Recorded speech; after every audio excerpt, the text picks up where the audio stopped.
ಧನೂರಿನ 9 ವಿಧಾನಸಭಾ ಕ್ಷೇತ್ರದ ವ್ಯಾಪ್ತಿಯ 19 ಅಂಗವಿಕಲರಿಗೆ ತ್ರಿಚಕ್ರ ವಾಹನಗಳನ್ನು ಶಾಸಕ ಹಂಪನಗೌಡ ಬಾದರ್ಲಿ ವಿತರಿಸಿದರು.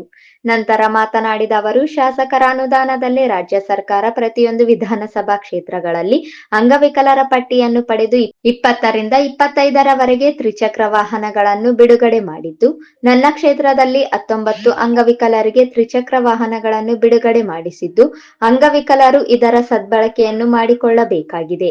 ಬಡವರ ಕಲ್ಯಾಣಕ್ಕಾಗಿ ಒತ್ತು ನೀಡಲಾಗಿದ್ದು, ಅಂಗವಿಕಲರಿಗೆ ಮತ್ತಷ್ಟು ಆತ್ಮಸ್ಥೈರ್ಯ ತುಂಬಬೇಕಾಗಿದೆ. ಸಂಚಾರ ನಿಯಮಗಳ ಕುರಿತು ಹೆಚ್ಚಿನ ಅರಿವನ್ನು ಹೊಂದುವ ಮೂಲಕ ಸುರಕ್ಷಿತ ಹಾಗೂ ಜಾಗರೂಕತೆಯ ಚಾಲನೆಗೆ ಆದ್ಯತೆ ನೀಡಬೇಕು. ವೇಗದ ಮಿತಿ ಕಡೆ ಹೆಚ್ಚಿನ ಗಮನ ಹರಿಸಬೇಕು. ಈಗಾಗಲೇ ವೈದ್ಯಕೀಯ ಅರ್ಹತಾ ಪರೀಕ್ಷೆ ನಡೆಸಿ ಅವರಿಗೆ ಮಾತ್ರ ತ್ರಿಚಕ್ರ ವಾಹನ ನೀಡಲಾಗಿದೆ. ಗ್ರಾಮೀಣ ಪ್ರದೇಶಗಳಿಂದ ತಾಲೂಕು ಕೇಂದ್ರಕ್ಕೆ ಆಗಮಿಸಲು ಹಾಗೂ ದೈನಂದಿನ ಚಟುವಟಿಕೆಗಳಿಗೆ ತ್ರಿಚಕ್ರ ವಾಹನ ಸಹಕಾರಿಯಾಗುವುದು ಎಂದರು.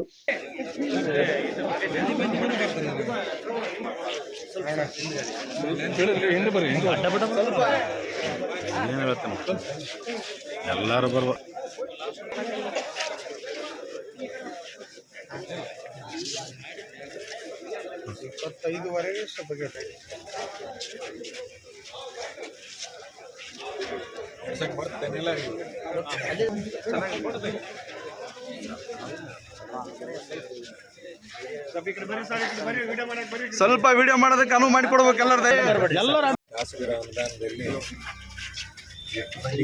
19 ಜನರಿಗೆ ಅಂಗವಿಕಲರ ಯೋಜನೆ ಅಡಿಯಲ್ಲಿ 20 ಗಾಡಿಯಲ್ಲಿ 19 ವಾಹನಗಳನ್ನು ಅಂಗವಿಕಲರಿಗೆ ವಿತರಣೆ ಮಾಡಿರುತ್ತದೆ. ರಾಜ್ಯ ಸರ್ಕಾರ ಕರ್ನಾಟಕ ರಾಜ್ಯದಲ್ಲಿರ್ತಕ್ಕಂಥ ಎಲ್ಲ ಅಂಗವಿಕಲರ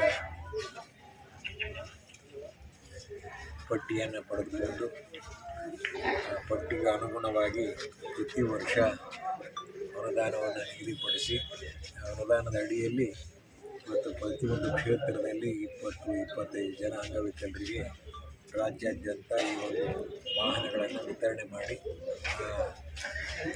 ಜನತೆಗೆ ಸ್ಥೈರ್ಯವನ್ನು ಜೀವನದಲ್ಲಿ ಒಂದು ಬದುಕಿಗೆ ಆಧಾರ ಸ್ತಂಭವಾಗಿ ಕೆಲಸ ಮಾಡೋಕ್ಕೆ ಅನುಕೂಲ ಆಗಲೆಂಬ ದೃಷ್ಟಿಯಿಂದ ರಾಜ್ಯ ಸರ್ಕಾರ ತೀರ್ಮಾನ ಮಾಡಿ ಅನುದಾನವನ್ನು ಬಿಡುಗಡೆ ಮಾಡಿದೆ. ಆ ಅನುದಾನ ಅಡಿಯಲ್ಲಿ ಇವೆಲ್ಲ ವಾಹನಗಳಿಗೆ ಇವತ್ತು ಚಾಲನೆಯನ್ನು ಕೊಟ್ಟು ವಿತರಣೆಯನ್ನು ಮಾಡಿದ್ದಾರೆ.